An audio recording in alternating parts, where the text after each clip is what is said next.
Okay, so today we're going to continue off of our properties of equality, but we are going to do algebraic proofs. So this is where we start proving an example or how to solve an equation and how we know that that's true. We have to justify it.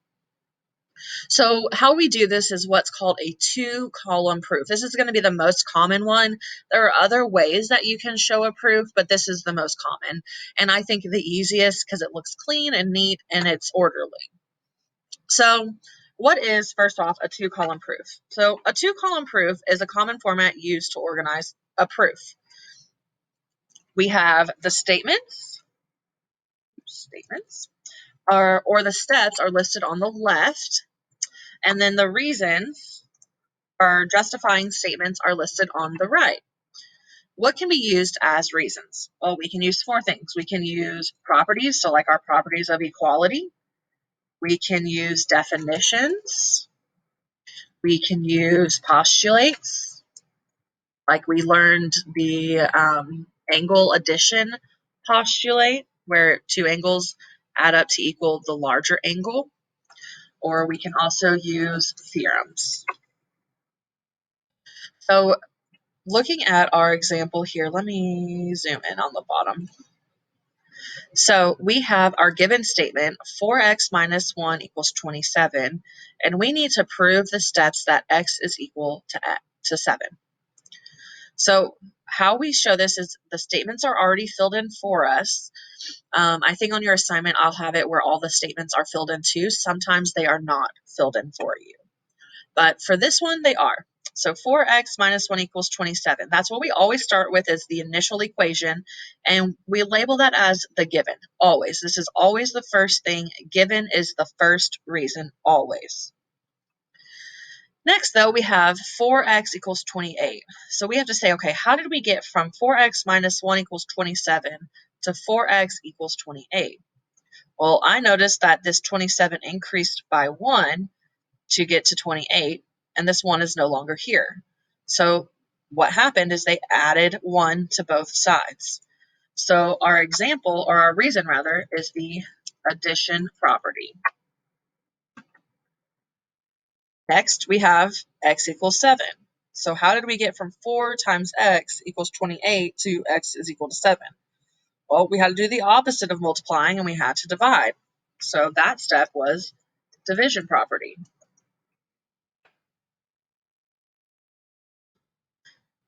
It would help if I could spell that right.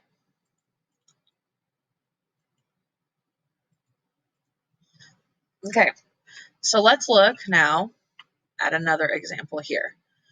We have our given a divided by negative 6 plus 2 equals 5, and we need to prove that a is equal to negative 18. So again, our statements are all listed out for us, and the first one is the given, it's the initial equation, a divided by 6, or negative 6, plus 2 equals 5. So we look and see, okay, well, what changed from this one to this? And we can see that this plus 2 is no longer. So it went from 5 to 3, so we know that that changed because it decreased by 2. So we know we had to subtract this 2. So since we decreased, we subtracted. So subtraction property. And then here we have a dividing by negative 6 to equal 3. And now we have a is equal to negative 18. So this basically increased from 3 to negative 18.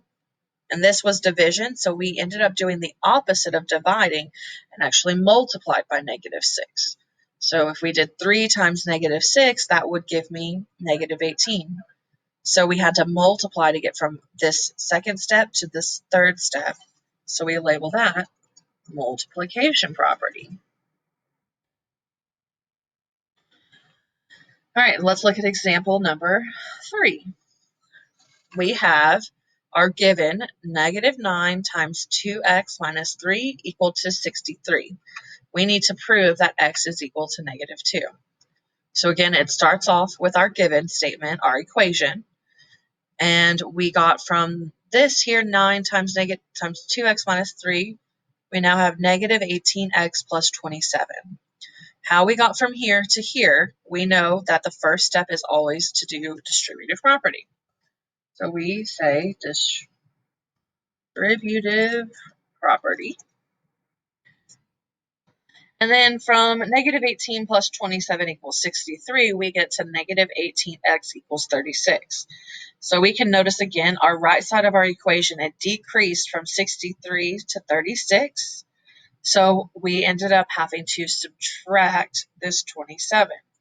So we would say subtraction property.